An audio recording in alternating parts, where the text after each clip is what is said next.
కాంగ్రెస్ మహిళా ఎమ్మెల్సీ విజయశాంతికి డబ్బుల కోసం బెదిరింపులకు పాల్పడిన ఘటన రాష్ట్రంలో కలకలంగా మారింది. తాను అడిగినంత డబ్బులు ఇవ్వాలని, లేదంటే ఆమె అంతు చూస్తానని చంద్రకిరణ్ రెడ్డి అనే వ్యక్తి విజయశాంతికి మెసేజ్లు పంపాడు. దీంతో అప్రమత్తమైన విజయశాంతి ఆమె భర్త పోలీసులను ఆశ్రయించారు.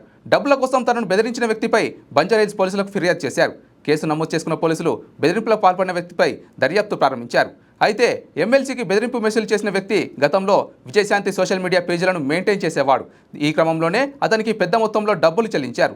కాగా ఇటీవల ఆమె బీజేపీ నుంచి కాంగ్రెస్ పార్టీలో చేరిన తర్వాత అన్ని పక్కకు పెట్టారు. దీంతో నిందితుడు తనకు ఇంకా డబ్బులు ఇవ్వాలని, లేదంటే అంతు చూస్తానంటూ బెదిరింపులకు పాల్పడినట్టు తెలుస్తోంది. కాంగ్రెస్ ఎమ్మెల్సీ విజయశాంతి బెదిరింపుల ఘటన ఇప్పుడు రాష్ట్రంలో కలకలం రేపుతోంది. కసి తీరేంత వరకు అతి దారుణంగా చంపేస్తానంటూ ఎమ్మెల్సీ విజయశాంతి భర్తను ఓ వ్యక్తి బెదిరించాడు.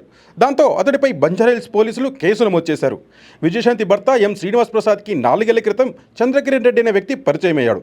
తాను సోషల్ మీడియాలో ప్రమోషన్ చేస్తానని చంద్రకిరణ్ రెడ్డి చెప్పుకున్నాడు. పనితీరు చూశాక కాంట్రాక్ట్ ఇస్తామని చంద్రకిరణ్కు శ్రీనివాస్ ప్రసాద్ చెప్పాడు.